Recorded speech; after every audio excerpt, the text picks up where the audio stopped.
전도서 12장 6절에서 8절까지 은줄이 풀리고 금그릇이 깨어지고 항아리가 샘 곁에서 깨어지고 바퀴가 물 위에서 깨어지고 흙은 여전히 땅으로 돌아가고 신은 그 주신 하나님께로 돌아가기 전에 기억하라.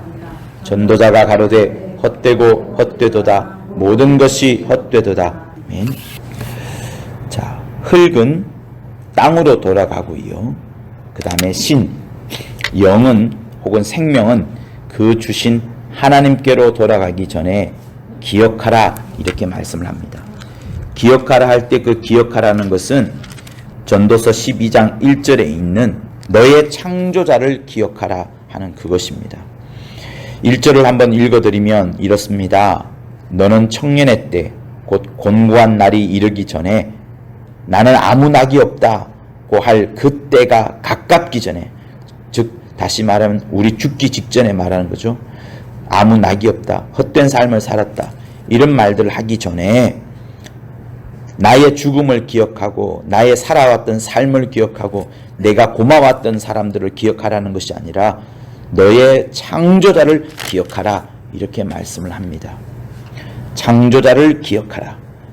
자, 그리고 우리가 다시 한번 7절을 보면 흙은 여전히 땅으로 돌아가고 신은 그 주신 하나님께로 돌아가기 전에 기억하라 이렇게 나옵니다. 자, 한번 칠판에 한번 써보면요. 흙은 어디에서 왔어요, 여러분? 땅에서 왔다고 하죠, 그죠? 신은 어디에서 왔냐 그러면 하나님에게서. 이 내용을 자세히 보면 우리가 잘 알고 있는 창세기 2장에 나오는 말씀, 2장 7절에 있는 말씀과 거의 동일합니다. 여호와 하나님이 흙으로 사람을 지으시고 흙으로 사람을 먼저 지었어요. 그리고 그 생기를 그 코에, 그 사람의 코에 불어넣으시니 그 사람이 생명이 된지라 이렇게 말합니다. 성경의 구절은 매우 짧지만 사실은 이 속에는 어마어마한 것들이 여러분 들어가 있습니다. 여러분과 제가 제일 구별되는 것이 무엇입니까? 제일 먼저 구별되는 것은 남자와 여자입니다. 그것은 우리의 눈에 보이는 것밖에 되지 않아요.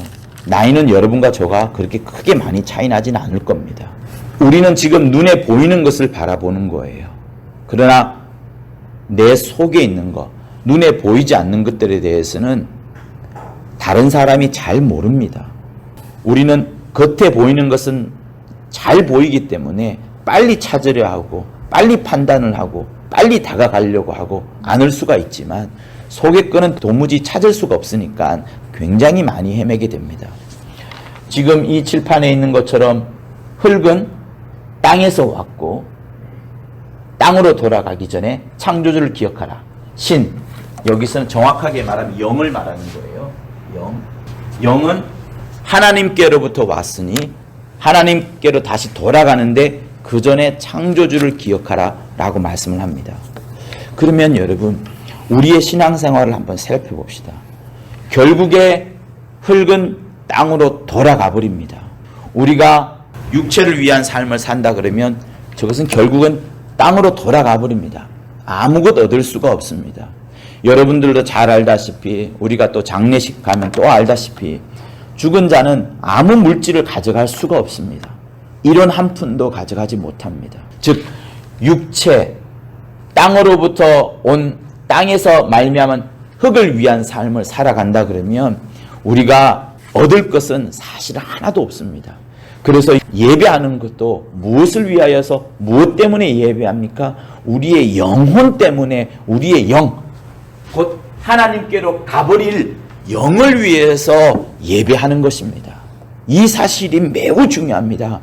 그래서 늘 우리는 기도할 때에도 육체를 바라보면 무너지고 깨어지고 썩어질 밖에 되는 것이 아니고 영을 바라보아야지 영혼이 썩지 않는 것을 얻게 되는 겁니다. 성도 여러분, 그러므로 내가 육체에 병이 들었었고 육체가 함께 있는 환경에 문제가 생겼을 때 우리는 당장 기도하게 됩니다. 아프니까 당장 기도하게 되고 문제가 생겼으니까 하나님 앞에 당장 엎드리게 되는데 그때에도 내 육체에 매달리게 되면 육체의 문제에 매달리게 되면, 육체의 병에 계속해서 매달리게 되면 그 사람의 기도는 결국에 계속 기도를 하는 것이지만 결국에는 흙으로 돌아가는 것밖에 되지 않습니다. 흙으로 돌아가는 것밖에 되지 않는 거예요. 이 영에 새겨지는 것, 영에 매겨지는 것, 영과 관련된 것을 하지 않으면 우리는 계속해서 헛된 삶을 살 수밖에 없는 겁니다. 그래서 우리의 신앙생활이라는 것은 무엇이냐면 내 육체를 바꾸어 나가는 것, 육체의 변화를 가져오는 것, 이것이 아니라 가장 중요한 것은 썩지 아니하는 것, 문드러지지 아니하는 것, 영원한 것, 영겁의 세월을 살아가는 영적인 것, 영과 관련되는 것에 있는 겁니다. 그래서 하나님께서 우리를 만드실 때에 육체라는 이런 틀 속에 하나님께서 영을 이렇게 불어넣어 주신 거예요.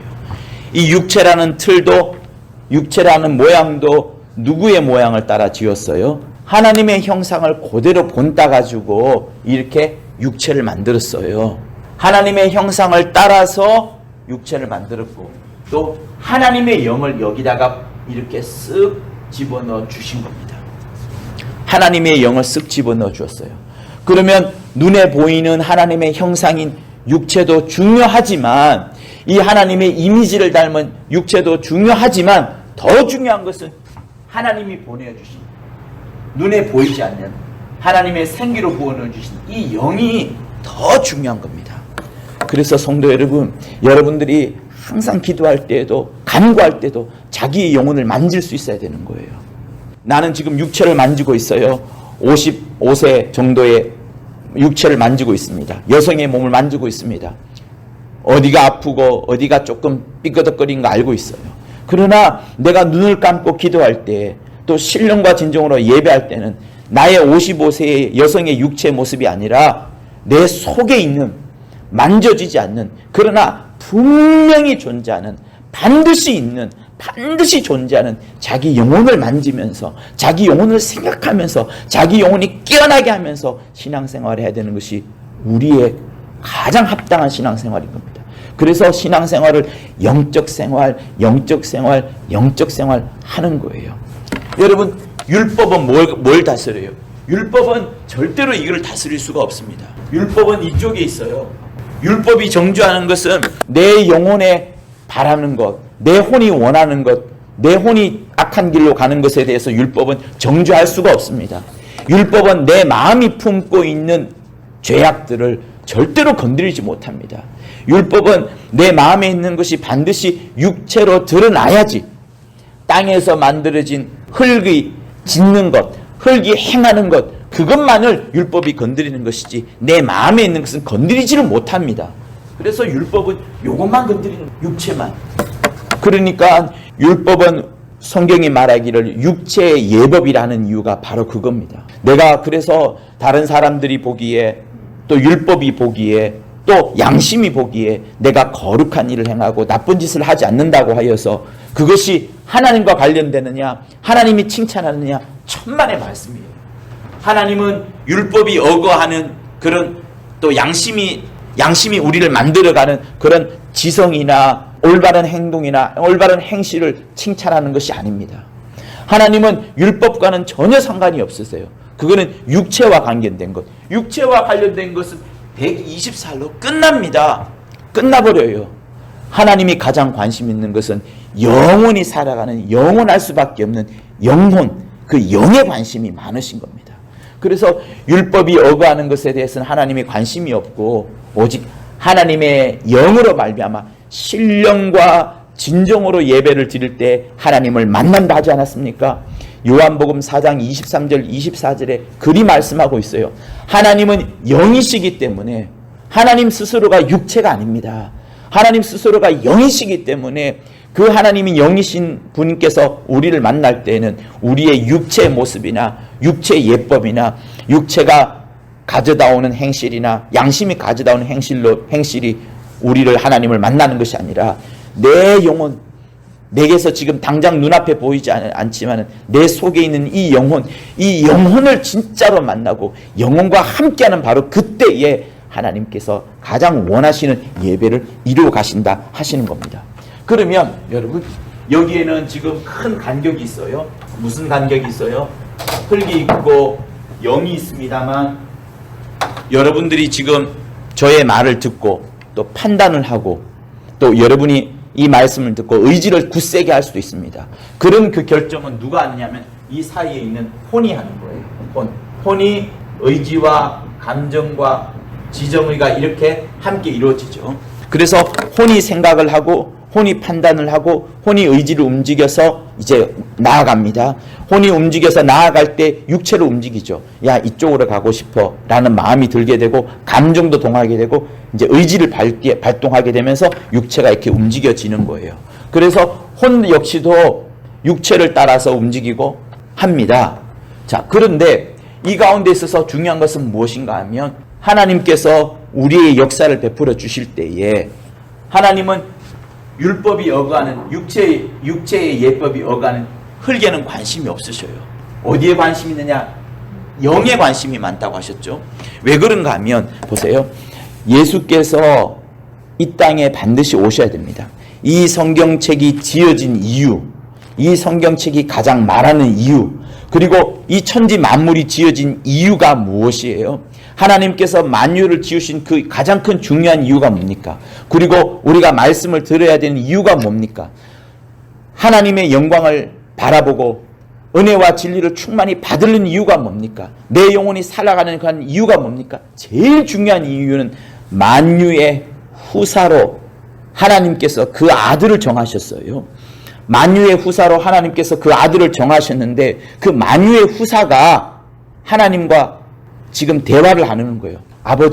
아버지께서 저와 동등되게 하시고 아버지와 똑같은 보좌를 만드시고 저를 그 자리에 앉히시고 그리고 만유의 후사로 저를 세우시는데 좋습니다. 그런데 저는 아버지보다 더 낮아지기를 원합니다. 아버지를 저보다 더 높여드기를 원합니다. 저는 아버지보다 더 낮은 자요, 철저히 굴복하는 자요, 아버지께 순종하는 자요, 아버지께 엎드리는 자요, 아버지보다 월등히 낮은 자인 것을 저는 나타내 보고 싶습니다. 보여드리고 싶습니다.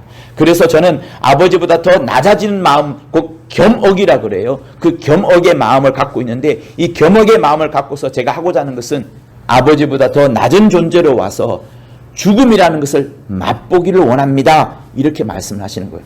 첫 번째 하나님의 의도는 하나님은 후사였습니다. 아들을 만유의 후사로 작정하고자 했는데 아들은 여기에 겸억을 더하시는 거예요. 겸억을 더하였어서 자기가 죽기로 결심을 하는 겁니다. 죽기로. 그러면 여러분 한번 보세요. 예수께서 죽음을 맛보시려면 죽음을 경험할 수 있는 그 존재가 되어야 됩니다. 죽음을 경험할 수 있는 존재가 되려면 이 세상 만물 가운데 죽음을 경험하려면 결국에 어떤 존재가 있어야 하는데 그것이 뭐냐면 사람이라는 거예요. 사람이라는 존재가 죽음을 경험하는데 그 사람이라는 존재로 와야지 하나님을 향하여서 겸억의 모습이 보여지고 마침내는 겸억하여서 죽게 되면 죽음 이후에 아버지의 후사가 되어지는 겁니다. 그러면 죽음을 경험하려면 어떻게 돼요? 이 사람 속에 와야 되는 거예요. 사람으로 와야 되는 겁니다. 사람으로 와야 되는 거예요. 잘 들어보세요. 예수께서 사람으로 오시기 위하여 여러 방법이 있습니다. 우리는 어떤 특정한 지역을 가려면 방배동을 가려면 택시를 타고 뿅 가면 돼요. 택시라는 교통수단을 타고 가면 됩니다. 그런데 예수께서 이 땅에 오시는 방법은 무엇인가 하면 하나님이 정하신 것은 그 말라기서 2장 15절에 있는 말씀처럼 하나님이 원하시는 것은 경건한 자손이에요. 경건한 자손. 이 경건한 자손이 오기 위하여서 경건한 자손으로 하나님이 오시기 위하여서 택하신 것은 영이라는 그 그릇을 원하시는 거예요. 영이라는 그릇을 먼저 원하시고 그 영이라는 그릇에 담겨져서 예수께서 오시려고 하는 겁니다. 그래서 하나님께서 인간을 만드실 때에 육체를 먼저 만들고 이 속에다가 영을 불어넣으셨고 이 영이 이제 누구를 담느냐? 이 속에 여러분 제가 한번 그려볼게요. 오해는 하지 마시고 사람 속에 두 존재가 있는 겁니다. 육체가 있고 영이 있는 거예요. 여러분들이 지금 신앙생활 하지만 여러분의 육체가 있어요. 이 육체는 55세 여성입니다. 아프기도 하고 늙기도 했습니다. 그러나 영혼은 다르지 않습니까? 그래서 일단 분리를 해보는 거예요. 그래서 이 사람 속에 육체가 있고 영이 있어요. 육체가 있고 영이 있는데 하나님께서 먼저 오시려면 육체 속에 뿅 들어가는 것이 아니라 영이라는 그릇이 필요한 겁니다. 영이라는 그릇. 육체도 영을 담는, 영과 혼을 담는 그릇이고 영 역시도 항구적인 존재로 그릇이다, 이렇게 말씀을 하는 겁니다. 육체는 120살만 살아가는 그릇이에요. 120살에 지나가면 깨집니다. 이 육체가 깨져버리면 여기에 있던 혼이 여기에 붙어 있는 거예요. 네? 120살로 육체가 딱 깨어지면 그 혼이 어디로 가냐 하면 영에 싹 붙어버립니다.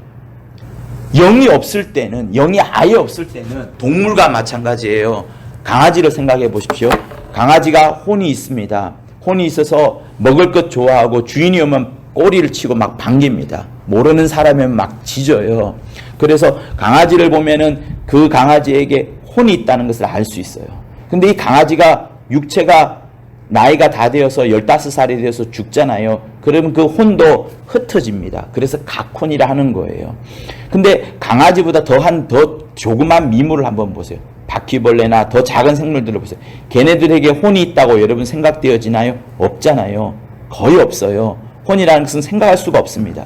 그러면 그런 벌레들의 혼, 그리고 강아지의 각혼, 그 다음에 우리의 혼, 이 혼은 생각하고 감정을 느끼고 결단하고 판단을 합니다. 육체가 있을 때는 육체와 함께 거하는 거예요. 육체의 생각을 따라 움직입니다. 육체를 조종하기도 하고 육체의 영향을 받기도 하고, 육체가 아프면 혼도 근심하면서 기도하든지 병원을 가든지 결정을 하게 됩니다.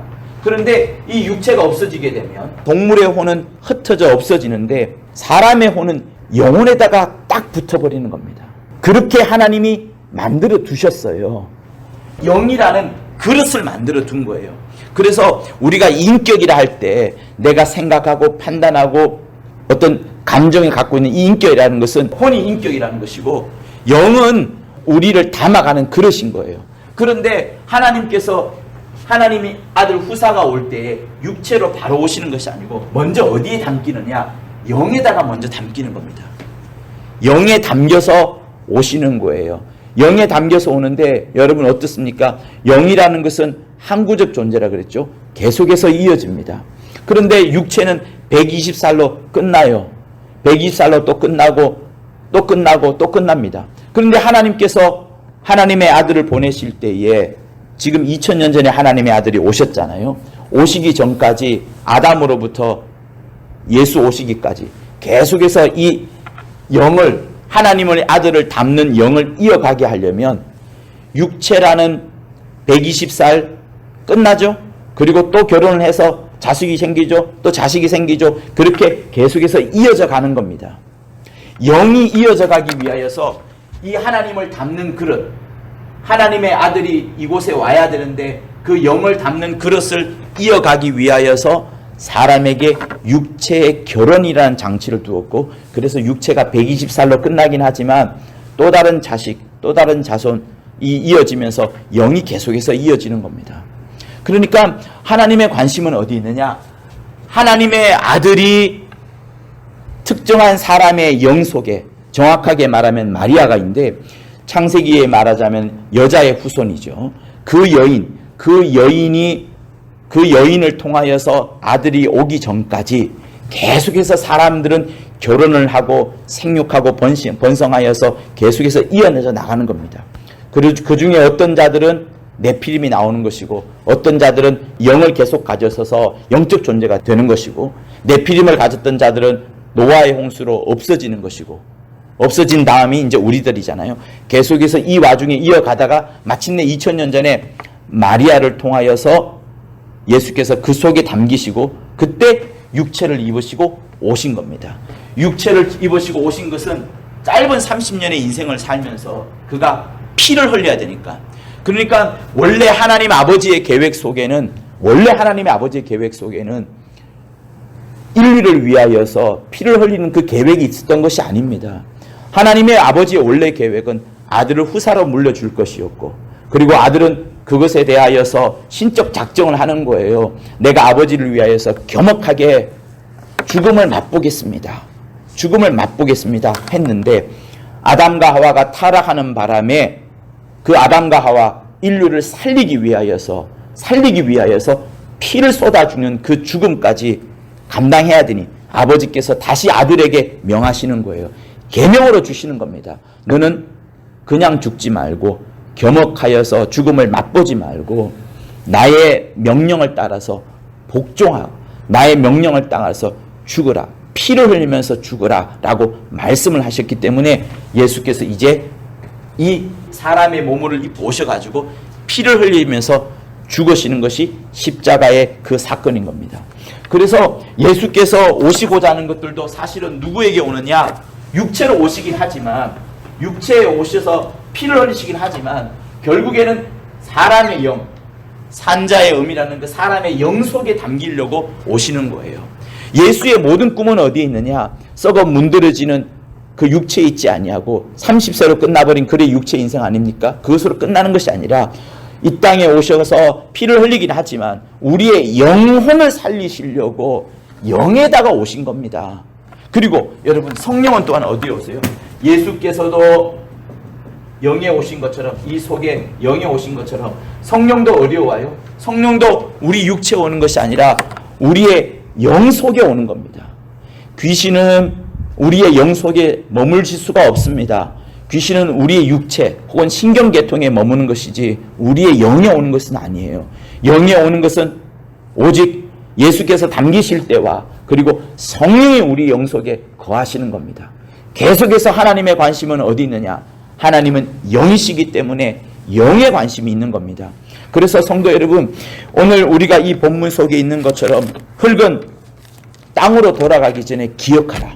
그리고 너희들의 신, 곧 너희들의 영 역시도 하나님께로 돌아갈 것인데 그때 기억하라 라고 말을 하는 겁니다. 여러분 잘 들으셨죠? 그 시몬이 말씀하기를 영이 있고 이 속에 또 다른 사람으로서 우리 영을 한번 이렇게 생각해 봐요. 사람에게 영, 혼, 육이 있습니다. 잘 들으세요. 그래야지 여러분들이 내가 어떤 신앙생활 하는가를 알 수 있는 겁니다. 잘못하게 되면 육체의 예법으로 여러분 움직이게 되면 무서워요. 여러분 신앙생활이라는 것은, 우리가 예수 믿는 생활이라는 것은 삶의 변화를 요청하는 것이 아닙니다. 삶의 변화는 율법이 어거하는 거예요.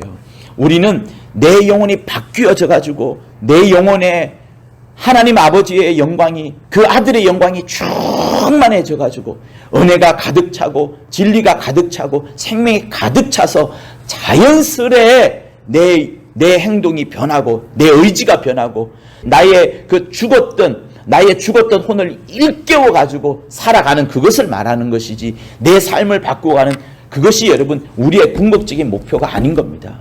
그렇게 되면은 또 다른 종교가 되는 것이고, 그렇게 되면 또 다른 이단이 되는 겁니다.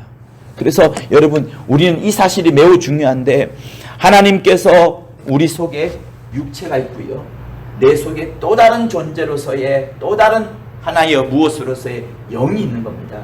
그리고 이 영과 함께 혼이 있어요. 그래서 영, 혼, 육이 있습니다. 교통사고가 빵 나잖아요. 차가 꽝 부딪히면 순간적으로 정신을 잃고 온몸이 타박상을 입습니다. 심하면은 육체가 다 깨지는 것과 똑같이 육체 온몸의 산산의 곳곳이 다 모세혈관이 막 깨지고 뼈도 막 사그러지고 막 굉장히 작아지고 막 그렇게 됩니다. 육체가 깨지는 거예요. 육체가 깨지면 우리 모두는 죽습니다. 혼은 살아있고 영도 살아있지만 육체가 깨져버리니까 죽는 거예요. 그러면 육체가 깨진 상황에서 뭐만 남습니까? 영과 혼이 남은 거예요. 영과 혼이 남았는데 그 영, 혼을 담을 수 있는 영, 항구적 존재인 이 영이 하나님을 만났으면, 그 속에 예수의 피가 있으면 그 영은 하나님께로 돌아갈 때 영이 거기에 딱 따라 붙는 거예요. 그래서 영이 다시 하나님께로 돌아가는 겁니다. 예수의 피가 있기 때문에 이 영이 뿅 따라가게 되고 그때 혼이 따라가는 거예요. 그런데 그 사람 속에 육체가 깨졌을 때, 교통사고가 났을 때 육체가 깨졌을 때에 예수의 피가 없어요. 그러면 그 사람이 아무리 육체의 예법을 갖고 좋은 일을 많이 하고 했다 할지라도, 정말 좋은 일을 많이 했다 합시다. 그러면 나중에 예수께서 오셨을 때 백보자에서 심판을 하겠죠. 너의 행실을 보고 그 사람을 판단하겠지만 거의 다 그 사람의 행실을 보고 그 사람을 구원해 줄 수 있는 사람은 거의 없을 겁니다. 자, 어쨌든 그 사람에게 예수의 피가 없으면 그 혼은 어디로 가느냐? 영에 담겨진 영은 결국에는 지옥으로 갈 수밖에 없는 거예요. 문제는 그겁니다. 우리에게 영이 없으면 상관이 없어요. 이게 없으면 뭐예요? 영이 없으면 뭐가요? 동물하고 똑같습니다. 강아지하고 똑같아요. 육체와 혼만 가진 거예요. 그래서 육체가 깨지면 끝나는 거죠. 모든 게 다 사라지고 각혼처럼 흩어질 각자니까 흩어지는 것처럼 다 끝나는 겁니다.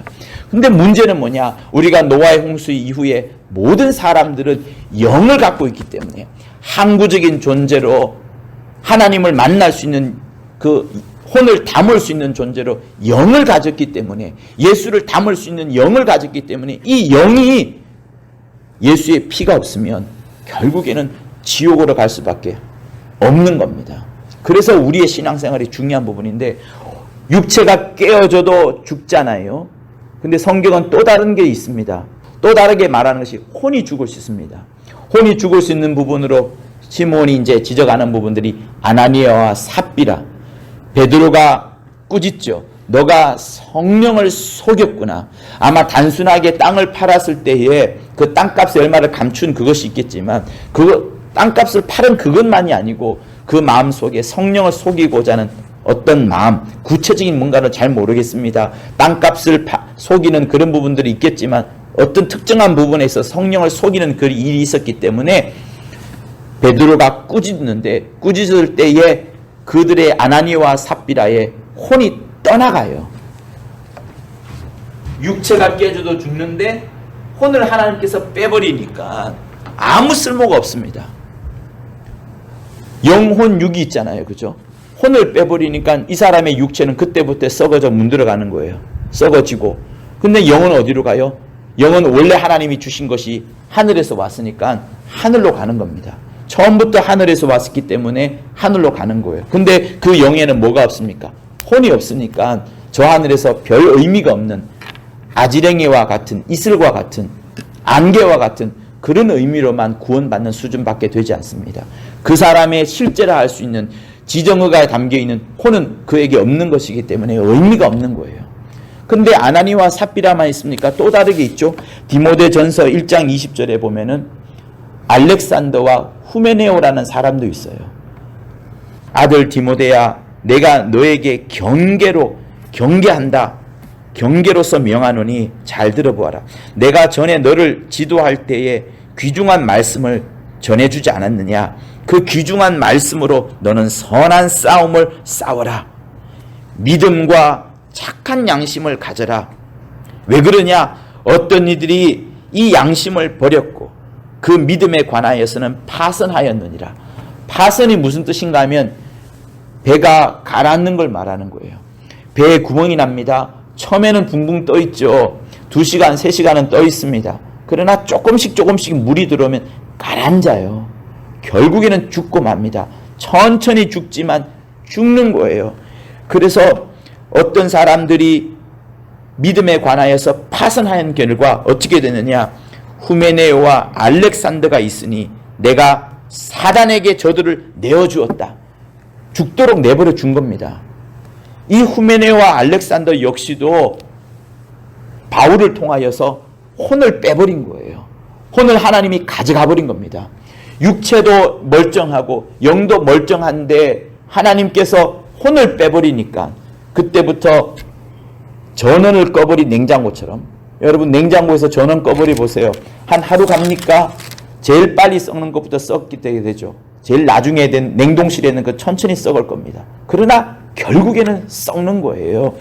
파선하는 배처럼 서서히 가라앉다가 결국에는 다 죽고 마는 겁니다. 그것이 혼을 빼버린 것과 똑같다는 거예요. 그래서 성도 여러분, 우리의 신앙생활이라는 것은 무엇을 붙잡아야 되느냐? 육체를 붙잡으면 영원히 멸망할 수밖에 없습니다. 육체를 붙잡는다는 것은 자기의 지성을 향하여서 자기의 지성 들여서 열심으로 살아가는 그것, 자기의 행동을 바꾸고 멋진 말을 하고 바른 행실을 하고 바른 행동을 하지만 그 사람의 영혼은, 그 사람의 영과는 아무런 상관이 없는 거예요. 하나님은 육체를 어거하는 것에는 관심이 없습니다. 하나님은 무엇에 관심이 있느냐? 영에 관심이 있는 거예요. 왜? 성령도 우리의 영에게 오시는 것이기 때문에 그러합니다. 그래서 하나님이 우리에게 은혜를 부어주실 때도 혼이나 육체에 부어주는 것이 아니라 영에다 부어주는 거예요. 자, 우리는 이런 말을 들었습니다. 혼은 죽었고 아담이 선악과를 먹으러 말미암아 혼은 죽었고 영은 타락했다는 말을 들었어요. 영은 항구적 존재이기 때문에 아직 죽지 않습니다. 선악과를 먹었을 때 타락해서 썩어진 거예요. 그러나 살릴 수 있습니다. 예수의 피가 오면 그 영이 살아나게 되는 겁니다. 그 영이 회복하게 되는 거예요. 그래서 타락과 회복이란 단어를 쓰는 겁니다. 타락과 회복. 영이 타락했지만, 선악과를 먹으러 영이 타락을 했지만 예수의 피가 옴으로 말미암아서 그 영이 회복을 하는 게 되는 것이고, 영이 회복을 하면서 다시 살려주는 게 있어요. 우리의 혼을 살려주는 겁니다. 죄악으로, 욕심으로, 우리의 더러운 양심으로 죽어버렸던 우리의 혼을 이 영이 일깨우면서 혼이 이제 살아나는 겁니다. 그래서 혼이 생각하는 거예요. 아, 이제는 내가 육체를 위하여서 살 것이냐, 땅으로 썩어져 갈 그 육체를 위하여 살 것이냐, 아니면 내 안에 있는 또 다른 존재, 또 다른 사람인 영을 위하여서 살 것이냐. 하나는 땅으로 돌아가 버린 짧은 인생을 사는 것이고, 하나는 하늘로 올라가는, 하나님께서 왔으니까 하나님께로 돌아가는 영원한 것, 이 영적인 것을 위해 살 것이냐라는 결정하는 것이 누구냐면 혼이 결정하는 겁니다. 그래서 영이 예수의 피가 있음으로 인해서 회복된 다음에 우리의 혼을 살리는 거예요. 혼을 살려주는 거예요. 계속해서 약동하게 하는 겁니다. 육체는 절대로 우리의 혼을 약동하게 못해요. 우리의 의지, 여러분 작심삼일입니다. 아무리 열심히 결심을 하고 아무리 열심히 작정을 한다 할지라도 그 사람, 여러분 자기의 의지 계속해서 지켜내기 힘듭니다. 겨우 큰 병이 걸려가지고, 중병이 걸려가지고 마지못해서 담배를 끊고 할 수 없어서 술을 끊긴 하지만 조금 좋아지면, 아니면 환경이 바뀌어지면 또다시 그것을 하는데요. 육체는 어쩔 수가 없어요. 육체로는 혼을 살려낼 수가 없습니다. 영에 하나님이 계속해서 관심을 갖고 생명과 긍휼과 진리와 은혜와 영광을 보여주신 그 영에 끊임없는 하나님의 생명줄이 공급이 되어야지 그때 혼이 계속해서 살아나는 겁니다. 그래서 여러분 이렇게 보시면 돼요. 영은 타락했고 선악과를 먹으면서 혼은 죽었는데 예수의 피가 오로 말미암아서 영이 회복하게 되고요. 혼이 그때부터 살아나게 되는 겁니다. 한 번 살아나는 것이 아니고 계속해서 신령한 것이 공급되어야 되는 거예요. 그래서 우리가 읽었던 이 본문 중에 여러분 이런 말씀이 있죠. 은줄이 풀리고 금그릇이 깨어지고 항아리가 샘곁에서 깨어지고 바퀴가 우물 위에서 깨어지고 라는 나오는데, 여기 은줄이 말할 말이 있어요. 우리는 태중에 있을 때 모친으로부터 탯줄을 이어받습니다. 모친의 탯줄이 없으면 생명을 이어받을 수도 없고 숨을 쉴 수도 없고 엄마의 사랑을 받을 수도 없습니다. 탯줄이 있으니까 모친으로부터 모든 것을 받아요. 그리고 태어나면 그 다음에 무슨 줄이 있어요? 밥줄이라 할까요? 아니면 건강의 줄이라 할까요? 여러 줄이 있을 겁니다. 어쨌든 밥줄이 되든 건강줄이 되든 또 다른 줄이 있습니다. 그런데 눈에 보이지 않는 줄이 은줄이에요. 이 은줄이 뭐냐? 우리의 영에 부어주시는,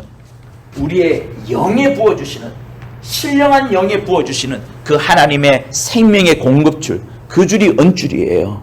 근데 이 은줄도 내 육체의 120세가 끝나면 마무리를 하는 겁니다. 은줄이 풀려져 버리는 겁니다. 내 모든 영광은 그때 사라지는 거예요. 그래서 은줄이 연결되어 있는 이 120세의 기간 동안에 내 은줄을 통하여서 하나님께서 신령한 것이 계속 공급되어지도록 해야 되는 겁니다. 니고데모가 예수를 처음 만났을 때에 묻지 않습니까? 당신은 하나님으로부터 온 선생이 분명합니다. 내가 어떻게 해야 됩니까? 라고 말했을 때 예수께서 굉장히 어려운 말씀을 합니다. 당신이 거듭나야 됩니다. 다시 태어나야 됩니다라는 말을 합니다. 니고데모가 깜짝 놀랐죠. 굉장히 똑똑한 친구입니다. 율법을 많이 공부한 바리새인 중에 바리새인이에요. 다시 태어나는 게 도대체 뭡니까? 라고 묻습니다. 모친의 뱃속으로 다시 들어가야 됩니까? 라고 할 정도로 예수는 우리의 삶이 완전히 새롭게 변화되어지는 것을 원하는 거예요. 그 새롭게 변화되어지는 것에 대해서 예수께서 설명하시기를 뭐라고 하시냐면, 육은 육이요, 성령으로 말미암아서 영이 생명에 공급받는다. 모태로부터 태어난다고 해서 되는 것이 아니라 물과 성령으로 거듭나지 않으면 아니 된다, 이렇게 말씀을 하는 겁니다. 그래서 물과 성령으로 우리를 거듭나게 하는 것은 무엇을 거듭나게 하는 거예요? 육체를 거듭나게 하는 것이 아닙니다. 니고데모는 모친의 다시 뱃속에 들어가서 새롭게 태어나면 그것이 거듭나는 것으로 물어봤는데, 그게 아니라 우리의 영이 말이에요. 우리의 영이 물과 성령으로 완전하게 거듭나야 되는 것을 말씀을 하시는 겁니다. 성도 여러분, 그러므로 여러분의 삶을 다시 한번 지금 돌이켜보세요. 우리는 코로나19 때문에 점점 사람을 만나지 않습니다. 만나지 않는 것이 여러분 굉장히 불편한 겁니다. 아니, 굉장한 방해가 됩니다. 여러분들은 저의 얼굴을 보면서 또 칠판을 보면서 말씀을 듣고 있어요. 그냥 음성 파일만 받아서 말씀을 듣잖아요. 굉장한 장애가 있습니다. 여러분과 저의 거리가 더 가까우면 가까울수록 우리가 배우고 익히는 것은 더 많습니다. 성령의 역사는 과거에 어땠느냐? 니고데모와 예수가 만났던 것처럼 예수께서 또 다른 수많은 제자들을 가까이 만나면서 그들에게 신령한 것을 공급해 주었어요. 거리가 멀어지면 멀어질수록 비대면 말하잖아요. 그렇게 하면 할수록 여러분 신령한 것은 공급되어지기가 어렵습니다. 눈에 보기에는, 육체로 보기에는 예배 드렸어, 육체로 보기에는 하나님한테 헌금 드렸어 하겠지만, 그런데 하나님으로부터 신령한 것을 과연 공급을 받았냐는 것은 또 다른 문제인 겁니다. 그래서 모임이 중요한 거예요. 성도 여러분, 우리에게 있어서 하나님의 신령한 것이 공급되어지는 이 은줄, 곧 내 영혼과 하나님과의 이 생명의 연이 계속해서 닿을 수 있도록 성령으로 여러분 자신 늘 깨워내지 않으면 우리는 결국에는 망하고 맙니다. 내가 내 영혼에, 내 속에 또 다른 사람, 또 다른 존재로 영혼이 있다는 사실들을 정말 성령 충만하게 깨닫지 못하면 결국에는 율법으로 돌아갈 수밖에 없고, 아니면 양심으로 돌아갈 수밖에 없습니다. 예수 믿는 기독교는 성경책을 본다 할지라도요, 성령으로 깨닫지 못하면 결국에는 율법으로 돌아가고 맙니다. 왜? 인간이 만든 최고의 법이 뭐냐? 양심을 가장 아름답게 다이아몬드처럼 만들어 놓은 그 법이 뭐냐? 장치가 뭐냐? 율법이거든요. 율법으로 돌아갈 수밖에 없어요. 그러나 하나님은 그 율법을 깨뜨리고 우리에게 무엇을 주시느냐? 성령을 보내주신 겁니다. 그래서 여러분들이 기도할 때도 자기의 속에 있는 영혼을 생각하세요. 내가 남자다, 여자다, 55세다, 병이 들었다, 이것을 생각할 것이 아니라 내 영혼, 그토록 갈망하는 하나님을 갈망하는 그 영혼을 생각하면서 기도하고, 영혼을 생각하면서 신령과 진정으로 예배를 드려야지 성공하는 신앙생활이 되어가는 겁니다. 이것을 가장 잘 전할 수 있는 데가 어디냐? 여러분, 성락교회예요. 진짜입니다. 앞으로의 세대 여러분 한번 보세요. 자기 영혼을 깨우지 못하는 수많은 신앙생활이 등장할 것인데 결국에는 헛것을 붙잡는 것밖에 되지 않을 겁니다. 여러분들은 축사를 하면서 귀신을 알게 되었고, 영적 존재를 알게 되었고, 우리의 뛰어난 스승을 통하여서 자기 영혼을 어떻게 일깨우는 것인지, 자기 영혼이 무엇을 만지는 것인지 여러분 알지 않게 되었습니까? 그래서 여러분들이 항상 자기 영혼을 생각하고 자기 영혼에 하나님의 신령한 것이 공급될 수 있도록 늘 자기 자신을 일깨우는 여러분이 되실 것을 예수 이름으로 부탁을 드립니다.